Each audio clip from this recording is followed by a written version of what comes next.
بسم اللہ الرحمن الرحیم الحمد للہ والصلاة والسلام علی رسول اللہ. اعوذ باللہ من الشیطان الرجیم. بسم اللہ الرحمن الرحیم. الحمد للہ وحدہ والصلاة والسلام علی من لا نبی بعدہ وبعد. آج کے سیشن میں انشاءاللہ تو کہ میں نے جیسے عرض کی کہ طبیعت میری اتنی ٹھیک نہیں ہے، تو انشاءاللہ تھوڑا سا مختصر سا بات کریں گے انشاءاللہ.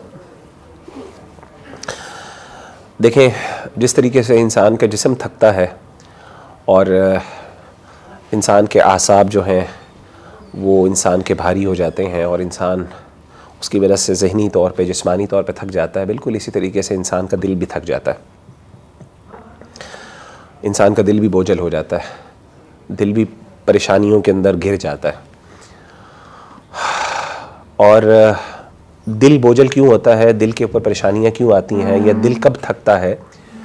عام طور پہ اس کی کئی وجوہات ہیں، بہت سی کامن وجوہات جن کی وجہ سے دل بہت تھک جاتا ہے. جس طرح انسان کا جسم تھکتا ہے کام کر کے، محنت کر کے، وہ تب ہے جب انسان اپنے فیوچر کے بارے میں بہت زیادہ سوچتا ہے اور فیوچر کے بارے میں پریشان ہوتا ہے، ڈرا ہوتا ہے. فیئر آف فیوچر جو ہے وہ انسان کو اکثر تھکا دیتا ہے. آپ نے دیکھا کہ بہت سے لوگ جو ہیں وہ ڈپریشن اور انزائٹی کا شکار ہوتے ہیں. خاص طور پہ انزائٹی کہتے ہی اس ایسے خوف اور ایسے فیئر کو جو ہوتے ہیں جو لاحق ہونے والا، یعنی جو فیوچر میں انسان کو کوئی پریشانی آنے والی ہوتی ہے، اس کے حوالے سے جو خوف ہوتا ہے اس کو انزائٹی کہتے ہیں.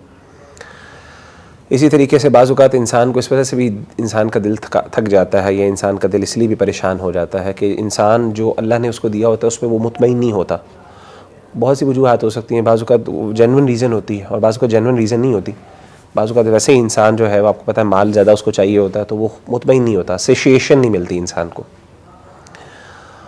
اور تیسری وجہ جس کی وجہ سے انسان کا دل جو تھک جاتا ہے وہ گریف ہے، وہ غم ہے، اور اسی طریقے سے ڈیزائرز ہیں، شہوات ہیں. یہ جب کثرت سے انسان کے دل کے اوپر وارد ہوتی ہیں، بار بار انسان کے دل پر حملہ ہوتا ہے، تو اس وقت انسان کا دل جو ہے وہ بہت تھک جاتا ہے. یہ جو غم ہے اور دل کے غم ہے اور دل کا بوجھ ہے اور دل کا اطمینان نہ ہونا، سکون نہ ہونا، یہ صرف ہمیں نہیں ہوتا، یہ صحابہ کو بھی ہوتا تھا، اور یہ ہر دور میں ہر جو ہے نیک لوگوں کو بھی ہوتا رہا، اور ظاہر ہے جو اللہ سے دور لوگ ہیں ان کو بھی ہوتا رہا. اللہ کے رسول صلی اللہ علیہ وآلہ وسلم یہ سیدنا ابو سعید خدری رضی اللہ تعالیٰ عنہ فرماتے ہیں کہ ایک دفعہ اللہ کے رسول صلی اللہ علیہ وسلم مسجد میں داخل ہوئے. فَإِذَا بِرَجُلٍ مِّنَ الْأَنصَارِ يُقَالُ لَهُ أَبُو أُمَامَةَ. ایک بندہ تھا، ایک صحابی تھے جو مدینہ کے صحابی تھے جن کا نام تھا ابو امامہ. وہ مسجد کے اندر موجود تھے. تو اللہ کے رسول صلی اللہ علیہ وسلم نے کہا، یا ابا امامہ، اے ابا امامہ، ما لی اراک جالسا فی المسجد فی غیر وقت الصلاۃ. کہ اے ابو امامہ، کیا ایسی چیز ہے، کیا ایسی پریشانی ہے تمہیں جس کی وجہ سے تم مسجد میں ایسے وقت میں ہو جو وقت نماز کا نہیں ہے؟ تم مسجد میں کیا کر رہے ہو یہاں پہ اس وقت میں؟ تو سیدنا ابو امامہ نے کہا کہ یا رسول اللہ صلی اللہ علیہ وسلم، ہموم لزمتنی، مجھے بہت سے غم اور فیئر جو ہیں وہ مجھے لاحق ہو گئے ہیں. ودیون غلبتنی، اور مجھ پر بہت زیادہ قرضہ چڑھ گیا. یعنی مال کی پریشانی اور اس کی وجہ سے پھر غم، مطلب زندگی بہت مشکل ہو گئی، ٹف ہو گئی ہے. اور اس پریشانی کی وجہ سے، اس کیفیت کی وجہ سے میں یہاں پہ مسجد میں آ گیا. آپ امیجن کریں کہ صحابہ جو تھے جب ان کو پریشانی ہوتی، مشکلات ہوتی اور وہ اس طرح کے غم بوجھل ہوتا تو وہ کدھر رخ کرتے؟ مسجد میں رخ کرتے تھے. اور وہ کوئی وقت بھی ہوتا، وہ 10 بجے 11 بجے کوئی بھی ٹائم ہو. اور عام طور پہ لگتا ہے یہی ہے، محسوس یہی ہوتا ہے کہ اس حدیث میں بھی وہ اس وقت میں تھے کہ جب وہ ٹائم نماز کا نہیں تھا، یعنی فجر کے بعد کا جو ٹائم ہے اس میں کافی زیادہ پیریڈ ہوتا ہے، ٹائم ہوتا ہے. غالباً اس ٹائم پہ تھے وہ. تو اس حالت میں وہ تک پریشانی اور غم کے اندر وہاں پہ موجود تھے. تو اللہ کے رسول صلی اللہ علیہ وسلم وہاں پہ تشریف لائے، اور آپ صلی اللہ علیہ وسلم کو ظاہر اللہ نے ہی بھیجا ہوگا ڈیفینیٹلی. تو آپ نے کہا کہ افلا اعلمک کلاما اذا قلته اذهب اللہ ہمک وقضى عنک دینک. کیا میں تمہیں کوئی ایسی بات نہ سکھا دوں یا ایسے کلمات نہ سکھا دوں کہ اگر وہ تم کلمات کہو یا وہ دعا کے کلمات تم اللہ کے سامنے گڑ گڑا کے پیش کرو تو اللہ تمہارے غموں کو تم سے دور کر دے، تمہاری پریشانیوں کو، تمہاری انزائٹی کو تم سے دور کر دے۔ ہموم کہتے ہیں پریشانی کو۔ وقضا عنک دینک، اور تمہارا جو قرضہ ہے وہ تم سے اللہ تعالیٰ دور کر دے، یعنی وہ تمہارا ادا کر دے۔ تو انہوں نے کہا بلا یا رسول اللہ، کیوں نہیں اللہ کے رسول، میں تو اسی غم اور اسی پریشانی میں یہاں پہ موجود ہوں۔ آپ صلی اللہ علیہ وسلم نے فرمایا اذا اصبحت و اذا امسیت، جب بھی تم صبح کرو یا شام کرو، یعنی صبح اور شام کے اذکار کے اندر ایک بندے کو دعا پڑھنی چاہیے، وہ نبی صلی اللہ علیہ وسلم نے لکھا، اور وہ کیا تھی؟ آپ نے فرمایا اللہم انی اعوذ بک من الہم والحزن، اے اللہ میں تیری پناہ میں آتا ہوں ہم سے اور حزن سے۔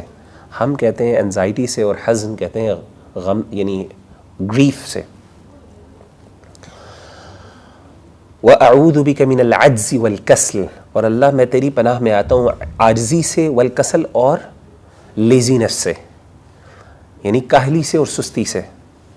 عاجزی ہوتی ہے، عاجزی کہتے ہیں جیسے علماء بیان کرتے ہیں، غالباً امام ابن قیم رحمہ اللہ فرماتے ہیں عاجزی جو ہوتی ہے وہ بندے کی حوصلے کی کمی اور اس میں نقص کا نام ہے۔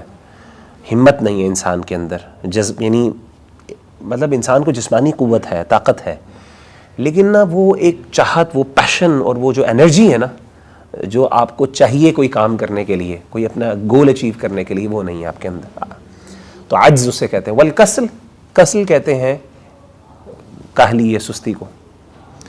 وَأَعُوذُ بِكَ مِنَ الْجُبْنِ وَالْبُخْلِ، اور اللہ میں تیری پناہ میں آتا ہوں جبن اور بخل سے، بخیلی سے۔ وَأَعُوذُ بِكَ مِنْ غَلَبَةِ الدَّيْنِ وَقَهْرِ الرِّجَالِ، اور اللہ میں تیرے پناہ میں آتا ہوں قرضے کے غلبے سے، وقہر الرجال، اور لوگوں کے قہر سے، مردوں کے قہر سے، یعنی دشمن کے قہر سے اور اس کی زیادتی سے۔ تو کہتے ہیں کہ فَفَعَلْتُ ذَلِكَ فَأَذْهَبَ اللَّهَ هَمِّي وَقَضَى عَنِّي دَيْنِي، جب میں نے یہ دعائیں پڑھنا شروع کی صبح شام تو اللہ تعالیٰ نے مجھ سے یہ دونوں چیزیں دور کر دیں۔ تو کہنے کا مطلب یہ ہے کہ صحابہ کی جو صحابہ کا جو اصل طریقہ کار تھا نا، یہ تھا کہ پریشانی کی حالت میں، اور خاص طور پہ جب دل ان کا بھاری ہو جاتا ہے غم میں اور پریشانی میں، تو وہ مسجد کا رخ کیا کرتے تھے، اور وہاں پہ جا کے اللہ تعالیٰ نے ان کی دعا کو سنا، اور اس پریشانی کو دیکھ کے اللہ نے نبی صلی اللہ علیہ وسلم کو بھیجا، اور آپ نے ان کو یہ کلمات سکھائے، اور وہ جب انہوں نے کلمات ادا کیے صبح شام تو اللہ نے نہ صرف ان کے مالی مسائل حل کر دیے بلکہ ان کے دل کو بھی ٹھنڈا کر دیا۔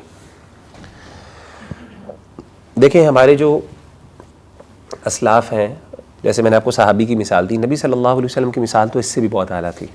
آپ صلی اللہ علیہ وسلم پہ جب بھی کوئی مشکل آتی، جب بھی کوئی پریشانی آتی، تو آپ صلی اللہ علیہ وآلہ وسلم مسجد کا رخ کرتے، نماز کا رخ کرتے، یعنی نماز جو تھی وہ آپ صلی اللہ علیہ وسلم کے لیے ایک سورس آف پیس تھا۔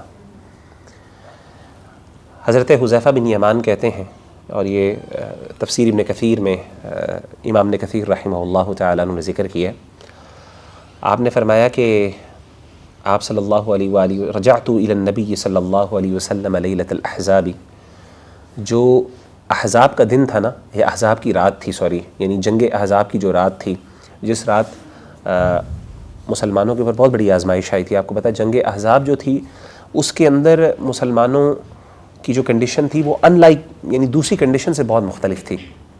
مسلمان کبھی بھی اتنے ڈرے ہوئے نہیں تھے، جیسے کہ قرآن مجید میں باقاعدہ اللہ تعالیٰ فرماتے ہیں وَبَلَغَتِ الْقُلُوبُ الْحَنَاجِرَ وَتَظُنُّونَ بِاللَّهِ الظُّنُونَ، کہتے ہیں کہ حالت یہ ہو گئی تھی کہ باقاعدہ جو ڈر کی وجہ سے ان کے جو کلیجہ ان کا منہ میں آ رہا تھا، وَتَظُنُّونَ بِاللَّهِ الظُّنُونَ، اور فرماتے ہیں کہ ایسے کہ اللہ پر لوگوں نے عجیب عجیب گمان کرنا شروع کر دیے تھے، یعنی مسلمانوں نے اللہ پر عجیب عجیب گمان کر دیے کہ پتہ نہیں اللہ نے ہمارے ساتھ کیا کیا، ہم سے تو بہت وعدے کیے گئے تھے، ہم تو سمجھ رہے تھے کہ ہمارے لیے تو کیسر و کسریٰ کے بادشاہ ہوں گے اور ان کے تخت ہوں گے ہمارے لیے، اور ہم تو ان کے محلات کو جو ہے وہ وہ کریں گے، تو یہ تو ہم مرنے والے ہیں بالکل۔ سامنے بھی دشمن کھڑا، پیچھے سے بھی حملہ ہو گیا، آپ کو پتہ سامنے تو بہت بڑے لشکر، تمام عرب کے جو سارے لشکر تھے وہ اکٹھے ہو گئے آگے آپ کے خلاف، گروہ بن کے آگے نا سارے قبیلے، اور پیچھے سے پتہ چلا حملہ ہو گیا۔ کیسے حملہ ہوا کہ جو ان کی خواتین تھیں اور بچے تھے ان کے اوپر بنو قریظہ نے حملہ کر دیا، یہودی قبیلہ تھا جن کے ساتھ ان کا معاہدہ تھا، انہوں نے حملہ کر دیا ان کے اوپر۔ اب مسلمانوں کو سمجھ نہیں آ رہی تھی کہ آگے جائیں یا پیچھے جائیں، پیچھے بیوی بچے ہیں اور آگے اگر چھوڑتے ہیں تو دشمن نے آگے سے حملہ کر دینا، تو مسلمان بالکل دو چکیوں کے درمیان پس گئے تھے ایک قسم کے۔ تو اس وقت اتنی بری حالت تھی کہ باقاعدہ ایسا قرآن کہتا ہے کہ وہ بلغت القلوب الحناجر، ایسے لگتا تھا جیسے دل جو ہے وہ باقاعدہ گلے تک پہنچ گئے، ڈر کی وجہ سے دھڑک دھڑک کے بعض کا لگتا ہے انسان کا دل منہ سے باہر آنے لگا۔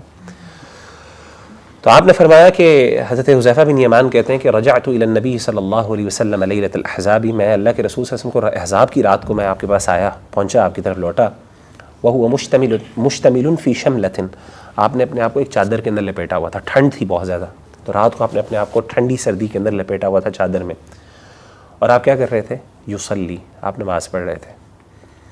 اور آپ نے فرمایا وکان اذا جذبہ امر صلی، کہتے ہیں جب بھی آپ پر کوئی بہت مشکل آتی تو آپ نماز کے لیے کھڑے ہو جاتے۔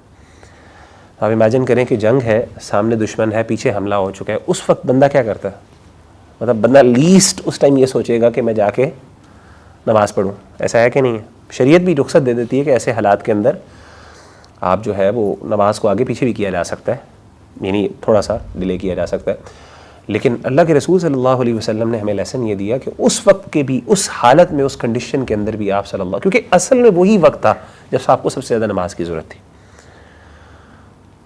تو حضرت حذیفہ بن یمان کہتے ہیں کہ، اور اسی طریقے سے ایک اور سیدنا علی رضی اللہ تعالیٰ عنہ فرماتے ہیں لقد رأیتنا لیلۃ البدر وما فینا الا نائم، کہتے ہیں کہ جو بدر کی رات تھی، اب آپ کو پتہ ہے بدر کی رات بھی مسلمانوں کے لیے پہلی جنگ تھی، اس وقت بھی مسلمان بہت جو ہے نا اس حالت میں تھے، یعنی ڈر کی حالت میں، پہلی جنگ تھی مسلمان، کیونکہ اصل میں مسلمان جنگ کرنے کے لیے آئے نہیں تھے، مسلمان بیسیکلی قافلے کے اوپر حملہ کرنے آئے تھے، قافلے کا رستہ روکنے کے لیے آئے تھے، حملہ بھی نہیں کہنا چاہیے، رستہ روکنے کے لیے آئے تھے، کیونکہ اللہ کے رسول صلی اللہ علیہ وسلم چاہتے تھے کہ قافلے کو روکا جائے اور ان سے اپنی منوائی جائے، اپنی باتیں منوائی جائیں۔ ہوا یہ کہ آپ صلی اللہ علیہ وسلم جب اللہ تعالیٰ نے ایسا کیا کہ وہ قافلہ بچ گیا اور لشکر آ گیا مکہ سے، اور اس نے آ کے لڑائی آمنا سامنا ہو گیا، اب مسلمانوں کے پاس، اب مسلمان تھے بھی بہت تھوڑے، اور حدیث میں آتا ہے کہ اللہ کے رسول صلی اللہ علیہ وسلم نے ہر ایک کو لازم بھی نہیں کیا تھا کہ ہر بندہ نکلے، کیونکہ لڑائی کے لیے کوئی آیا نہیں تھا، نہ کسی نے کوئی پراپر اسلحہ رکھا تھا، صرف ایک گروپ تھا جو اکٹھا آیا تھا نکل کے مردوں کا، جن کا کام یہ تھا کہ ہم نے قافلے کو روک لینا۔ اب ہوا یہ کہ اس حالت کے اندر آ گئے، ایک دم 1000 کا لشکر آ گیا، اب مسلمان واپس بھی نہیں جا سکتے کہ جا کے تیاری کر کے واپس آ رہے ہیں، لشکر سامنے کھڑا ہوا۔ تو ایسی حالت میں آپ کے پاس، کسی کے پاس وہ جناب کوئی ڈنڈے ہیں، سوٹے ہیں، اس طرح کی چیزیں ہیں، کوئی ایسا سچ اسلحہ بھی نہیں ہے کوئی مضبوط، تو اس حالت کے اندر سیدنا علی کہتے ہیں کہ میں نے نا اللہ کے رسول صلی اللہ علیہ وسلم کو دیکھا رات کی، بدر کی رات کو، کہتے ہیں نحن نائم، سارے سو رہے تھے، غیر رسول اللہ صلی اللہ علیہ وسلم، اللہ کے رسول صلی اللہ علیہ وسلم کے علاوہ سارے سو رہے تھے، اور کہتے ہیں یصلی ویدعو حتی اصبح، پوری رات آپ نماز پڑھتے رہے اور آپ دعا کرتے رہے یہاں تک کہ صبح ہو گئی، یعنی سارے صحابہ آرام کر رہے ہیں، اور ظاہر آرام کرنا تھا، صبح لڑائی کرنی تھی، اتنا آپ کو ریسٹ کرنا تھا، اور نبی صلی اللہ علیہ وسلم کیا تھے اس وقت پریشان، اس حالت کے اندر ظاہر آپ پر ایک بہت بڑی ذمہ داری تھی، آپ سردار تھے، آپ بیسیکلی یعنی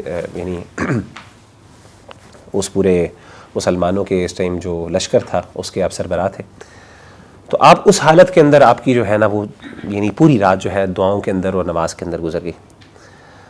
تو آپ دیکھیں کہ نبی صلی اللہ علیہ وسلم، یہ ایک روحانی، یہ دل جب بھاری ہو، پریشان ہو، انسان جو ہے وہ انسان سے جو ہے نا وہ یعنی انزائٹی نہ جا رہی ہو، اس طرح کے حالت میں ہو، انسان کو سمجھ نہ آ رہی، انسان کو نا بازو کا نکالنے کی ضرورت پڑتی ہے، کہاں پہ نکالنے، کوئی جگہ بھی نہیں مل رہی ہوتی، غصہ بھی نہیں نکال سکتے کسی، تو یہ ایک وینٹنگ کا طریقہ جو ہمارے دین نے ہمیں سکھایا وہ نماز کی صورت میں تھا۔ اسی طریقے سے آپ دیکھیں کہ ایون آپ کو میں بتاؤں کہ یہ تو ہے دلی، یعنی آپ سمجھ رہے ہیں جس طرح نا اسپریچول ایک آپ کے اوپر آپ کو ایک اسٹرینتھ ملتی ہے، ایون آپ کو جسمانی اسٹرینتھ نماز سے ملتی ہے۔ حضرت ابو ہریرہ رضی اللہ تعالیٰ عنہ، آپ پتہ ہے حضرت ابو ہریرہ جو ہے نا کافی غریب تھے، یہ بعد میں جب دین کی طرف آئے، یہ بالکل اسلام کے آخری دور میں مسلمان ہوئے تھے، اسلام سے مراد یہ کہ نبی صلی اللہ علیہ وسلم دنیا سے رخصت ہونے سے کچھ دیر پہلے آپ مسلمان ہوئے تھے، آپ نے جتنی بھی احادیث ہیں وہ دوسرے صحابہ سے زیادہ تر سنی ہیں آپ نے، تو حضرت ابو ہریرہ رضی اللہ تعالیٰ عنہ نے اپنے آپ کو ڈیڈیکیٹ کیا ہوا تھا نالج کے لیے، علم کے لیے، تو آپ بس کوئی کمانے شمانے کا کوئی طریقہ نہیں تھا، تو آپ اکثر بھوکے رہتے تھے، کھانے کے لیے نہیں ہوتا تھا کچھ، صحابہ کچھ دے دیتے تھے تو آپ کھا لیتے تھے۔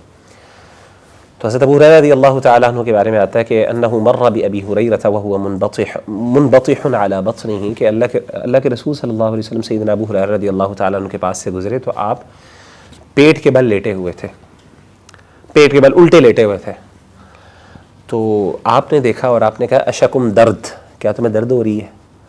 کیا تمہیں درد کی شکایت ہے، یعنی ایوجعک بطنک او بطنک، کیا تمہارا پیٹ جو ہے وہ تکلیف میں ہے؟ تو انہوں نے کہا نعم، مجھے پیٹ میں درد ہو رہی ہے۔ کس وجہ سے؟ کھانے کے لیے نہیں ہے کچھ، تو کمزوری ہوتی ہے نا، تو انسان کے پیٹ میں درد ہوتی ہے، تو الٹے لیٹے ہوئے تھے تاکہ وہ درد کم ہو جائے۔ تو آپ صلی اللہ علیہ وسلم نے کیا کہا؟ آپ نے کہا قم فصلی فإن الصلاۃ شفاء، کھڑے ہو جاؤ، نماز پڑھو، نماز کے اندر تمہیں شفا ملے گی۔ تو آپ دیکھیں کہ نبی صلی اللہ علیہ وآلہ وسلم اور صحابہ کا ذریعہ، اور یہ بڑی مشہور حدیث آپ نے بھی سنی ہے کہ آپ صلی اللہ علیہ وسلم جو ہے وہ جب بھی پریشان ہوتے تو کہتے یا بلال اقیم الصلاۃ، اے بلال کھڑے ہو، اقامت کرو نماز کے لیے، ارحنا بہا، ہمیں اس سے راحت پہنچاؤ۔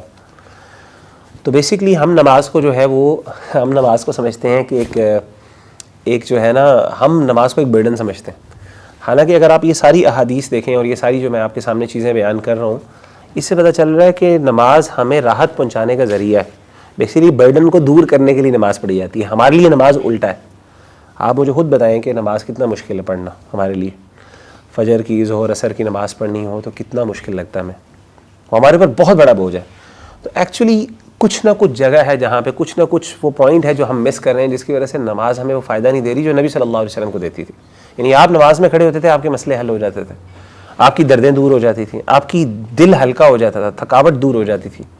تو ہمارے لیے معاملہ الٹا ہو رہا ہے۔ تو کہاں پہ وہ پوائنٹ ہے، کیا وہ جگہ ہے؟ ہم بھی نماز پڑھ رہے ہیں، ہماری اور ان کی نماز میں کیا فرق ہے بنیادی طور پہ؟ یہ ایک اہم سوال ہے۔ دیکھیں ہماری اور بنیادی طور پہ جو فرق ہے نا، وہ یہ ہے بیسکلی، وہ خشوع اور خضوع کا ہے۔ خشوع اور خضوع جو ہے نا، یہ اگر نماز کے اندر نہیں ہے، وہ عاجزی اور انکساری، یعنی وہ دل کے ساتھ نماز جب تک آپ نہیں پڑھیں گے نا، آپ جتنی مرضی نمازیں پڑھ لیں، آپ کے اوپر اثر نہیں ہوتا، آپ کے دل کے اوپر کوئی اثر نہیں ہوگا۔ اور خشوع کسے کہتے ہیں؟ اس کی تعریف کرتے ہیں امام ابن رجب الحنبلی رحمہ اللہ تعالی عنہ، فرماتے ہیں، وہ کہتے ہیں خشوع یہ ہے اصل الخشوع لین القلب ورقتہ وسکونہ وخضوعہ وانکسارہ وحرقتہ۔ آپ فرماتے ہیں کہ خشوع اور خضوع کی جو بنیاد ہے، جزاک اللہ خیر، خشوع اور خضوع کی جو بنیاد ہے وہ کیا ہے؟ دل کی نرمی، اس کا سکون، اس کی عاجزی اور اس کی انکساری۔ یعنی جتنا آپ کا دل عاجز اور انکساری کے ساتھ اللہ کے سامنے پیش ہوگا نا، اتنی ہی نماز کا اثر آپ کے اوپر ہوگا۔ آپ جتنی مرضی کوشش کر لیں نماز کے اوپر، نماز آپ کو تب تک راحت نہیں پہنچائے گی جب تک کہ آپ کا دماغ اور دل اللہ کے ساتھ اس ٹائم وہ وابستہ نہیں ہوگا، یا آپ کا دل اس طرف مرکوز نہیں ہوگا، فوکس نہیں ہوگا۔ اگر آپ کا دل نرم نہیں ہے، آپ بے شک، میں نے لوگوں کو دیکھا، آپ نے بھی دیکھا ہوگا، سو رکھتے پتہ نہیں کیسے پڑھ لیتے ہیں، میں تو حیران ہوں، مجھ سے نہیں، میں تو سوچتا ہوں کیسے پڑھ لیتے ہیں وہ، سو رکھتے پڑھ لیتے ہیں اکٹھے ایک وقت میں، اور اتنی سپیڈ کے ساتھ پڑھتے ہیں پتہ ہی نہیں چلتا۔ تو وہ سو رکھتے پڑھ لینا اس طرح کر کے وہ، اور مجھے ان کو کوئی خاص فرق بھی نہیں۔ یعنی ہمارا دین کیا کہتا ہے کہ آپ 2 رکعتیں بھی پڑھیں جب نماز کے سامنے، اللہ کے سامنے ہو، تو اتنی عاجزی اور اتنی انکساری ہو کہ لگے جیسے کہ میں پتہ نہیں کس کنیکشن کے ساتھ میں اپنے آپ کو یعنی کیسا کنیکشن میں نے اللہ کے ساتھ ڈیولپ کر لیا اس ٹائم۔ ہمارا نہیں ہوتا اس طریقے سے۔ تو علماء کہتے ہیں کہ اصل میں خشوع اور خضوع کی جو کمی ہے نا، یہ سب سے بڑی وجہ ہے جس کی وجہ سے نماز وہ اثر نہیں کرتی جو ہمیں اثر نماز کا ہونا چاہیے۔ اور قرآن مجید کے اندر اللہ تعالیٰ قد افلح المومنون، اللہ تعالیٰ کہتے ہیں کامیاب ہو گئے مومن، الذین هم فی صلاتہم خاشعون، جو اپنی نمازوں میں خشوع اور خضوع ہوتے ہیں۔ خالی نماز پڑھنا کافی نہیں ہوتا، الذین هم فی صلاتہم خاشعون، جو اپنی نماز کے اندر خشوع اور خضوع کرنے والے۔ اب میں آپ کو بتاتا ہوں کہ ہمارے ہاں نا ایک منافق کی نماز میں اور ہماری نماز میں کیا فرق ہے۔ قرآن مجید میں آپ بڑی انٹرسٹنگ بات دیکھیں گے، قرآن مجید میں اللہ تعالیٰ نے مسلمانوں کی نماز کا بھی ذکر کیا، منافقین کی نماز کا بھی ذکر کیا، اور احادیث کے اندر بھی وہ کمپیریزن کیے۔ اور سبحان اللہ، اگر آپ وہ کمپیریزن، وہ آپ منافقین کی نماز کا اگر آپ سن لینا تو آپ حیران ہوں گے، آپ کو لگے گا جیسے اللہ ہماری نماز کے بارے میں بات کر رہے ہیں، اور پھر ہم کہتے ہیں جی نماز ہمیں اثر نہیں کرتی، نماز ہمیں مشکل کیوں لگتی ہے؟ ذرا سنیں، سورۃ النساء کے اندر اللہ فرماتے ہیں ان المنافقین یخادعون اللہ وہو خادعہم، بے شک منافق وہ اللہ کو دھوکہ دیتے ہیں اور اللہ ان کو دھوکہ دیتے ہیں۔ وَإِذَا قَامُوا إِلَى الصَّلَاةِ، جب وہ نماز کے لیے کھڑے ہوتے ہیں، قاموا کسالى، ان کی پہلی نماز کے اندر جو ان کی نماز کی کوالٹی ہے، کیریکٹرسٹک یہ ہے کہ وہ سستی کے ساتھ کھڑے ہوتے ہیں، لٹک کے کھڑے ہوتے ہیں، یعنی ایسے بس جیسے کہتے ہیں نا ایک دفعہ بوجھ اور جیسے ایک مشکل کام کر رہے ہیں۔ دوسری چیز یراؤون الناس، لوگوں کو دکھاوا کرتے ہیں، لوگوں کو دکھاتے ہیں۔ اور تیسری چیز ولا یذکرون اللہ الا قلیلا، اور نماز میں اللہ کا ذکر بہت کم کرتے ہیں۔ سستی اور کاہلی کے ساتھ نماز پڑھنا، دکھاوے کی نماز پڑھنا، اور تیسری چیز کیا ہے؟ بہت کم اللہ کا ذکر کرنا۔ یہ 3 خصلتیں ہیں منافق کی نماز کی جو قرآن مجید میں اللہ نے بیان کی۔ اچھا ذرا امام ابن کثیر فرماتے ہیں، ذرا سنیے گا۔ امام ابن کثیر 5 ان کی وہ چیزیں بیان کرتے ہیں۔ وہ کہتے ہیں اس کی وضاحت میں وہ کہتے ہیں اصل میں ہے کیا؟ وہ کہتے ہیں هذه صفة المنافقین فی اشرف الاعمال وافضلها وخیرها۔ وہ کہتے ہیں کہ یہ منافقین کی نماز کی اللہ نے کیریکٹرسٹک بتائی ہے، یہ ان کی نماز کی اصل یہ نہیں ہے، حیثیت ہے۔ کس کے ساتھ ہے یہ؟ ان کے نماز کے ساتھ تعلق ہے وہ چیز، وہ نماز جو سب سے زیادہ بہترین عمل ہے، یعنی اشرف الاعمال، اللہ کو سب سے زیادہ پسندیدہ جو عمل ہے وہ کون سا ہے؟ وہ نماز ہے۔ اس کے ساتھ ان کا رویہ یہ ہے۔ ان کی نماز کیسی ہے؟ اذا قاموا الیہا قاموا وهم کسالی عنہا، جب وہ کھڑے ہوتے ہیں تو سستی کے ساتھ کھڑے ہوتے ہیں۔ لانہم لا نیت لہم فیہا، کیونکہ ان کے اندر ان کی نیت نہیں ہوتی۔ تیسری چیز ولا ایمان لہم بہا، نہ ان کے اندر ایمان ہوتا ہے۔ تیسری ولا خشیہ، نہ ان کو خشیت ہوتی ہے۔ ولا یعقلون معناها، نہ ان کو اس کے معنی کا پتہ ہوتا ہے۔ یہ 5 چیزیں انہوں نے ذکر کی ہیں۔ پہلی چیز سستی کے ساتھ کھڑے ہوتے ہیں۔ دوسری چیز سنسیریٹی نماز کے اندر کم ہوتی ہے۔ تیسری چیز یہ ہوتی ہے ایمان کم ہوتا ہے، ایمان کے ساتھ ظاہر ہے وہ جب سنسیریٹی نہیں ہوتی تو ایمان بھی نہیں ہوتا۔ چوتھی چیز کیا ہے؟ اللہ کا خوف نہیں ہوتا، یعنی اللہ کا ڈر نہیں ہوتا۔ نماز پڑھتے ہوئے آپ کو اللہ سے ڈر آنا چاہیے، خوف ہونا چاہیے، دل کانپنا چاہیے، جسم کے اندر یعنی کپاہٹ ہونی چاہیے، نہیں ہوتا۔ اور 5ویں چیز یہ ہے معنی نہیں پتہ ہوتے نماز کے، جو پڑھ رہے ہیں بس بولی جا رہے ہیں، مطلب میننگ نہیں پتہ اس کا۔ آپ مجھے بتائیں یہ 5 چیزیں ہمارے اندر ہیں کہ نہیں ہیں؟ بلکہ یہ 3 چیزیں جو پہلی ذکر ہے، اکثر ہم دکھاوے کی نماز پڑھ رہے ہوتے ہیں۔ ہم اس لیے پڑھ رہے ہوتے ہیں مجبوری، کیونکہ کوئی اور نہیں، ہمارا دوست ہوتا ہے، ہمیں چھٹی نہیں کر سکتے تو ہمیں پڑھنی پڑتی ہے اس کو دکھانے کے لیے، اس کی پریشر کے اندر، پیئر پریشر میں آ کے بعض اوقات پڑھ رہے ہوتے ہیں۔ دوسری چیز ہماری یہ ہے کہ جب ہم پڑھتے ہیں تو بالکل سستی سے ہماری بس کسی طریقے سے جان چھوٹ جائے۔ اور تیسری چیز کیا ہوتی ہے؟ کوئی ذکر ہوتا ہی نہیں، کیونکہ ہمارا دماغ کہیں اور چل رہا ہوتا ہے۔ تو یہ 5 چیزیں نماز کی جو ہے یہ کس کے اندر ہے؟ یعنی یہ 5 کی 5 چیزیں امام ابن کثیر رحمہ اللہ تعالیٰ عنہ نے ذکر کی ہیں کہ سب کی سب جو ہے نا منافقین کی نماز کے اندر ہے۔ اور اس طریقے سے سیدنا ابو ہریرہ رضی اللہ تعالیٰ عنہ فرماتے ہیں کہ آپ صلی اللہ علیہ وسلم نے فرمایا ان اثقل صلاۃ علی المنافقین صلاۃ العشاء و صلاۃ الفجر۔ سب سے زیادہ مشکل 2 نمازیں ہیں منافقین کے اوپر، کون سی؟ ایک فجر کی نماز اور ایک عشاء کی نماز۔ سب سے زیادہ مشکل لگتی ہیں فجر کی نماز اور عشاء کی نماز منافقین کو۔ وَلَوْ يَعْلَمُونَ مَا فِيهِمَا لَأَتَوْهُمَا وَلَوْ حَبْوًا۔ آپ نے فرمایا کہ اگر ان کو اس کی اہمیت کا پتہ چل جائے، ان نمازوں کی اہمیت کا، کہ اس کے اندر اللہ نے کتنی خیر رکھی ہے، تو اس کے لیے اگر ان کو کرال کر کے آنا پڑے تو اس کے لیے بھی، اپنے گھٹنوں کے بل چل کے آنا پڑے تب بھی چل کے۔ پھر آپ نے کیا فرمایا؟ آپ نے کہا وَلَقَدْ هَمَمْتُ، انہوں نے کہا میرا ارادہ میں نے کیا، ان آمر بالصلاۃ، کہ میں ایک بندے کو نماز کا حکم دوں کہ وہ نماز پڑھائے میری جگہ، فتقام ثم، پھر اقامت کہی جائے، ثم آمر رجلا، پھر میں ایک بندے کو حکم دوں، اس کو ساتھ لوں، فیصلی، یعنی ایک بندے کو حکم دوں، فیصلی بالناس، وہ لوگوں کو نماز پڑھائے، ثم انطلق معی، پھر میں کیا کروں کہ پھر وہ میرے ساتھ چلے، پھر میں لے کے چلوں لوگوں کو اپنے ساتھ، کچھ لوگوں کو، حزم من حطب الی قوم، لکڑیاں اکٹھی کر کے ایسی قوم کی طرف، لا یشہدون الصلاۃ، جو نماز کے اندر حاضر نہیں ہوئے، فاحرق علیہم بیوتہم بالنار، تو میں ان کے گھروں کو آگ سے جلا دوں۔ یہ صحیح مسلم کی حدیث ہے، اور آپ امیجن کریں کہ نبی صلی اللہ علیہ وسلم سے بڑھ کر کسی بندے کا دل نرم نہیں تھا، ایسا ہے کہ نہیں؟ اپنی امت کے لیے سب سے زیادہ خیر خواہ کون تھے؟ نبی صلی اللہ علیہ وسلم۔ لیکن نبی صلی اللہ علیہ وسلم نے کہا کہ میرا دل چاہتا ہے کہ میں نماز کا حکم دوں، اقامت ہو، نماز پڑھیں، اور جب نماز کھڑی ہو جائے اور میں دیکھوں کون نہیں آیا نماز کے اندر، کون حاضر نہیں ہوا، اس کے بعد میں لکڑیاں اکٹھی کروں اور جا کے مردوں کے ساتھ جا کے ان کے گھروں کو جلا دوں جو اپنے گھر میں بیٹھے ہوئے نماز وہاں پہ ہو رہی۔ اور آپ کو میں ایک بات بتاؤں، نبی صلی اللہ علیہ وآلہ وسلم کی پوری زندگی میں صرف 2 ٹائم نماز لیٹ ہوئی تھی۔ کسی کو یاد ہے کون کون سے ٹائم پہ؟ جی، جنگ احزاب میں، اور دوسری سفر میں تھے، پتہ نہیں وہ کہہ رہے تھے نماز پڑھنے کے لیے صبح۔ ہاں، 2 نمازیں تھیں۔ ایک نماز یہ تھی کہ آپ سفر میں تھے، فجر کی نماز، آپ رات کو پہنچے تو آپ نے سیدنا بلال رضی اللہ تعالیٰ عنہ کو کہا کہ تم ایسا کرو، تم سونا نہ، ہم سارے سو رہے ہیں، تھکاوٹ بہت زیادہ تھی، بہت تھکاوٹ تھی۔ تو آپ نے کہا کہ ایسا کریں کہ آپ نے نا ہمیں جو ہے نا اٹھا دیجیے گا نماز کے لیے۔ تو سارے صحابہ سو گئے، تھکاوٹ بہت زیادہ تھی، تو آپ بھی صلی اللہ علیہ وسلم بھی سو گئے۔ تو سیدنا بلال اکیلے کھڑے ہوئے انتظار کرتے رہے اپنے آپ کو، ظاہر ہے وہ بھی بہت زیادہ تھکے ہوئے تھے، لیکن اچانک کیا ہوا کہ وہ بھی، ان کی بھی آنکھ لگ گئی۔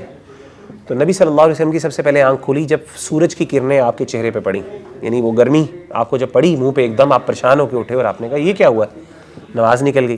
آپ نے حضرت بلال کو بلایا، آپ نے کہا کہ بلال آپ کو تو کہا تھا کہ اٹھانا ساروں کو، آپ خود سو گئے. تو انہوں نے کہا اللہ کے رسول جس چیز نے آپ کو سلا دی اس نے مجھے بھی سلا دی ہے. یعنی جب آپ جیسا مضبوط آدمی جو ہے وہ سو گئے، آپ کے خیال میں کیسا سو نہیں سکتا. تو آپ سیدنا بلال بھی سو گئے. اچھا ہوا یہ کہ پھر آپ صلی اللہ علیہ وسلم نے کہا کہ یہاں سے چلو، یہاں پہ نا شیطان، آپ کے یہاں پہ شیطانی اثرات ہیں. شیطانی اثرات سے مراد یہ کہ آپ صلی اللہ علیہ وسلم وہاں سے نکلنا چاہتے ہیں کیونکہ وہاں پہ سونے کی وجہ سے، غفلت کی وجہ سے نماز نکل گئی. تو آپ نے کہا ہم آگے جا کے نماز پڑھتے ہیں. آپ آگے گئے، وہاں پہ جا کے آپ نے کیا کیا کہ پھر باقاعدہ وضو کیا اور آپ نے پھر سنتیں ادا کی، پھر نماز پڑھائی آپ نے. ایک یہ وہ ہے. اور دوسرا ٹائم آپ صلی اللہ علیہ وسلم کی نماز لیٹ ہوئی غزوہ احزاب کے موقع پر، جنگ کے دوران. اس ٹائم جب مسلمانوں کے اوپر یہ حالت تھی اور آپ کی نماز لیٹ ہو گئی اور آپ صلی اللہ علیہ وسلم نے بد دعا کی تھی. آپ نے کبھی بھی، آپ امیجن کر سکتے ہیں کہ آپ کے الفاظ کیا تھی. آپ نے فرمایا تھا کہ ملأ اللہ بیوتہم نارن، اللہ تعالیٰ ان کے ملأ اللہ قبورہم نارن، اللہ تعالیٰ ان کی قبروں کو آگ سے بھر دے. یہ جو لوگ ہیں جن کی وجہ سے ہماری عصر کی نماز جو ہے وہ لیٹ ہو گئی، عصر کی نماز آپ کی لیٹ ہوئی تھی. تو آپ نے بد دعا کی ان کے لیے کہ ان کی وجہ سے، کیونکہ ان کی جنگ کی وجہ سے، لڑائی کے دوران آپ کو موقع نہیں مل سکا. اور میں بتاؤں نماز ایک وہ واحد موقع ہے، آپ کو پتہ ہے نماز ایک واحد موقع ہے، نماز وہ واحد عمل ہے جو آپ کو خوف کی حالت میں، لشکر سامنے کھڑا ہو پھر بھی آپ کو نماز پڑھنی. صلاۃ الخوف کا پتہ ہے نا آپ کو، باقاعدہ قرآن مجید میں اللہ تعالیٰ نے خوف کی نماز پڑھنے کا طریقہ سکھایا ہے، جس کے اندر باقاعدہ دو گروپس بن جاتے ہیں. ایک گروپ ہے وہ آگے جاتا ہے، وہ نماز پڑھتا ہے، پیچھے وہ پکڑے کھڑے ہوتے ہیں ہتھیار پکڑ کے. پھر وہ سجدہ کر کے جب اپنی رکعت پوری کرتا ہے وہ پیچھے آ جاتے ہیں، اور آگے والے یعنی جو پیچھے کھڑے ہوتے ہیں وہ آگے آ جاتے ہیں، اور پھر وہ اپنی وہ پہرا دیتے ہیں. اس طرح کر کے پھر وہ آخر میں ان کے ساتھ مل جاتے ہیں. تو کر کے یہ اس طرح کر کے دو رکعتیں ہوتی ہیں. قرآن مجید میں اس کا باقاعدہ طریقہ بیان کیا ہوا ہے. تو کہنے کا مطلب ہے کہ صلاۃ الخوف بھی ہے. تو یہ ساری چیزیں جو نبی صلی اللہ علیہ وآلہ وسلم نے، آپ دیکھیں کہ آپ صلی اللہ علیہ وسلم نے باقاعدہ بد دعا بھی کی، اور آپ نے بد دعا کے ساتھ ساتھ آپ صلی اللہ علیہ وآلہ وسلم نے اس منافقین کے بارے میں خاص طور پہ یہ بات کی. میں نے آپ کو بتایا کہ دو نمازیں، ایک فجر کی اور ایک عشاء کی نماز. اسی طریقے سے آپ نے ایک اور چیز بیان کی، آپ نے فرمایا کہ تلک صلاۃ المنافقین، منافقین کی نماز کیسی ہے. آپ نے 3 دفعہ کہا، آپ نے کہا 3 دفعہ کہا تلک صلاۃ المنافقین، تلک صلاۃ المنافقین، تلک صلاۃ المنافقین. یہ منافقین کی نماز ہے، یہ منافقین کی نماز ہے. منافق کیا نماز ہے؟ یجلس احدہم، ایک بندہ بیٹھا رہتا ہے، حتی اذا اصفرت الشمس، یہاں تک کہ سورج زرد ہو جاتا ہے. فکانت بین قرنی الشیطان، تو شیطان کے 2 سینگوں کے درمیان ہو جاتا ہے. قام، کھڑا ہوتا ہے. فنقر 4، وہ 4 ٹھونگے لگاتا ہے. لا یذکر اللہ فیہا الا قلیلا، وہ اس میں اللہ کا کوئی بھی ذکر نہیں کرتا مگر تھوڑا سا. تو منافق کی نماز یہ ہوتی ہے کہ وہ عصر کی نماز ہمیشہ لیٹ کر کے پڑھتا ہے، اور وہ انتظار کرتا رہتا ہے یہاں تک کہ سورج بالکل غروب ہونے، زرد ہو جاتا ہے، پیلا ہو جاتا ہے، اور اب وہ غروب ہونے لگتا ہے. اس وقت وہ کیا کرتا ہے، ایک دم وہ اٹھتا ہے، اچانک پریشان ہو گیا، وہ نماز نکلنے لگی ہے، فوراً جاتا ہے 4 ٹھونگے لگاتا ہے جلدی سے، کوئی اس کو ٹائم ہی نہیں ہوتا. اور اس کے اندر اس نے کیا ذکر کرنا ہے، اللہ کیا خشوع اور خضوع ہوتی ہے. آپ نے فرمایا 3 دفعہ یہ منافقین کی نماز ہے، یہ منافقین کی نماز ہے، یہ منافقین کی نماز. اور آپ دیکھیں کہ یہ جو سورہ ماعون کے اندر اللہ فرماتے ہیں الذین هم فی صلاتہم الذین هم عن صلاتہم ساہون ویل للمصلین. ویل ہے، تباہی ہے نماز پڑھنے والوں کے لیے. یہ وہ نہیں ہے جو بے نماز ہے، بے نمازوں والا تو معاملہ ہی الگ ہے. جو بے نماز ہے اس کے بارے میں تو میجورٹی علماء کی رائے یہ ہے کہ یہ کافر ہے. آپ کو پتہ ہے کہ نہیں کہ میجورٹی سکولز آف تھاٹ کے جو بڑے بڑے ائمہ ہیں ان کی رائے یہ ہے کہ وہ کافر ہے بندہ جو نماز جان بوجھ کے چھوڑتا ہے. اس کا اسلام، وہ کہتے ہیں باقاعدہ نیا کلمہ پڑھے، یہاں تک کہتے ہیں وہ. اور کئی ائمہ کی رائے یہ ہے کہ اس کو وہی سزا ملے گی جو مرتد کو سزا ملتی ہے، تو اس کی سزا قتل ہے.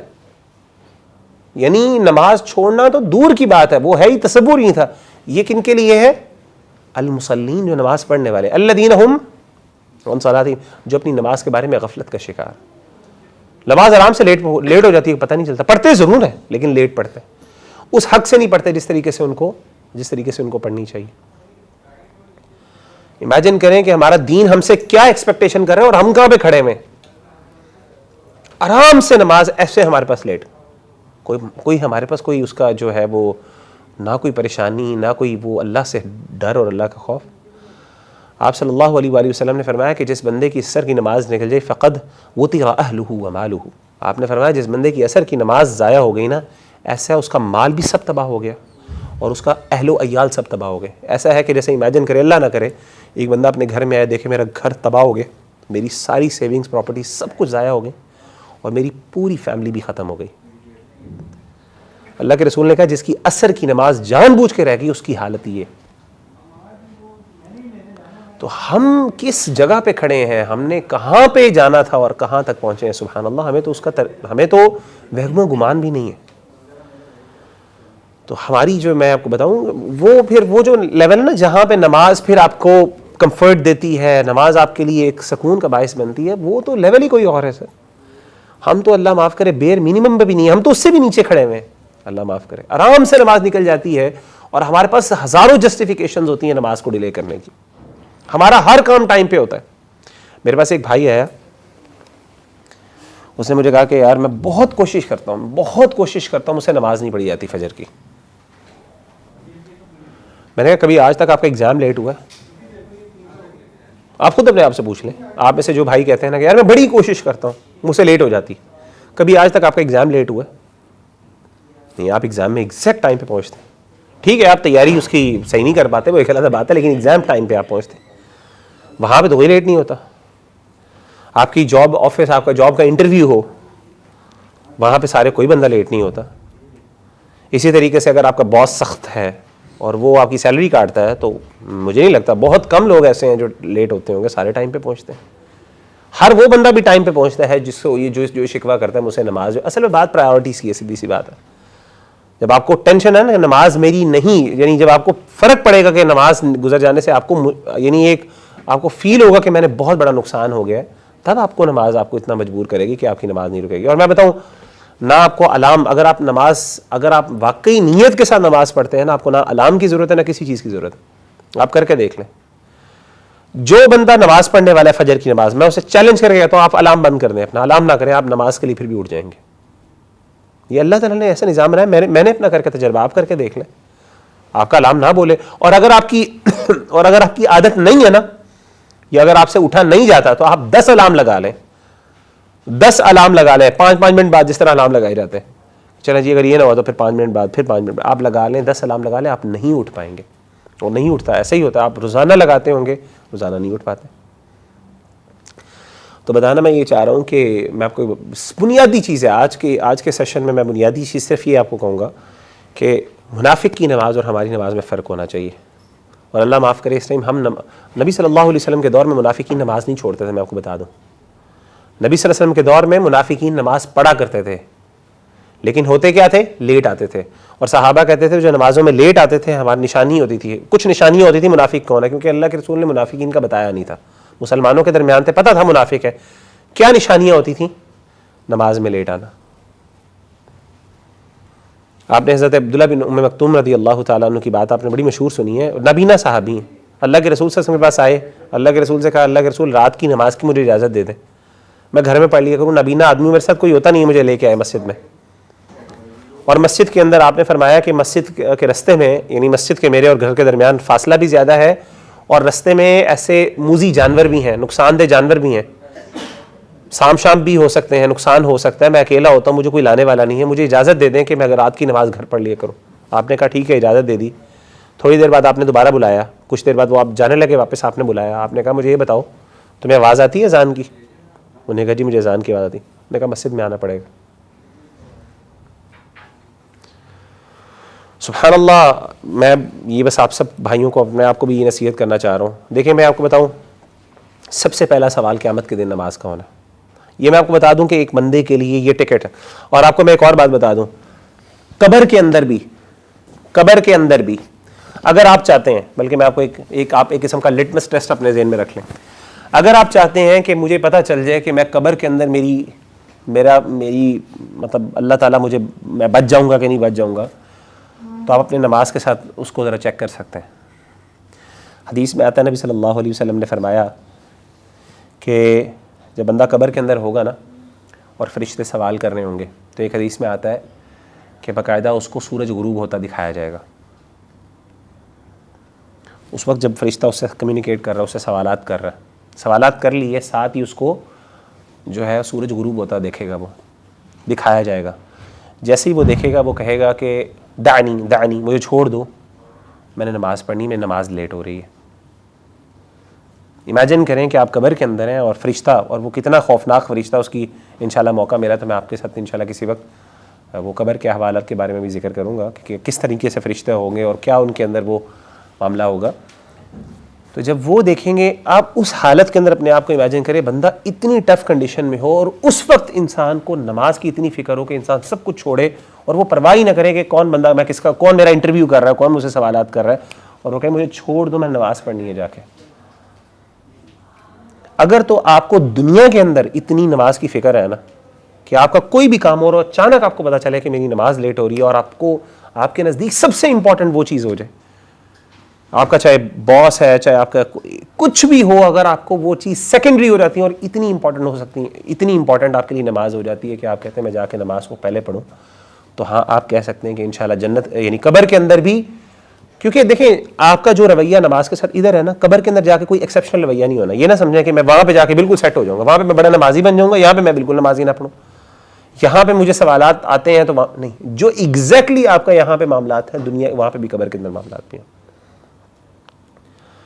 تو یہ ایک ٹیسٹ اپنے لیے. میں اپنے آپ کو بہت ڈراتا ہوں، مجھے بڑا ڈر لگتا ہے اس طرح سوچ کے، اور مجھے آتا ہے کہ اللہ نہ کرے اگر میرے ساتھ ایسا معاملہ ہو جائے، کیا میرے لیے نماز اتنی امپورٹنٹ ہے کہ میں اتنے بڑے، یعنی امیجن کریں آپ انٹرویو کے اندر بیٹھے ہیں، باس کا آپ کے سامنے بیٹھا ہوا ہے، اور اچانک نماز لیٹ ہوتی ہے اور آپ اسے کہتے ہیں sir sorry I have to go for the prayer, نماز لیٹ ہو رہی ہے، اینڈ یو ڈونٹ کیئر کہ وہ آپ کی جاب جاتی ہے کہ نہیں جاتی. اور وہاں پہ وہ بندہ کس چیز کا انٹرویو لے رہا ہے آپ سے، وہ آپ سے سوالات کر رہا ہے کہ ہمیشہ ہمیشہ کی زندگی کے لیے آپ کے ساتھ کیا ہونے والا ہے، اس کے سوالات کر رہا ہے آپ سے، اور آپ اسے چھوڑ کے کہتے ہیں کہ یار میں نماز پڑھ، دانی مجھے چھوڑ دو، میں نماز پڑھنی ہے جا کے. تو اتنا پیشن اور اتنی سینسٹیوٹی ہوگی نا آپ کی نماز کے لیے، تو اس وقت پھر آپ کہہ سکتے ہیں کہ میری قبر میں نجات ہو سکتی ہے. لیکن اگر ایسا نہیں ہے تو پھر فائدہ کیا آپ کو، پھر اللہ معاف کرے دنیا جہان کی آپ جو بھی معاملات اچیومنٹس کر لیں.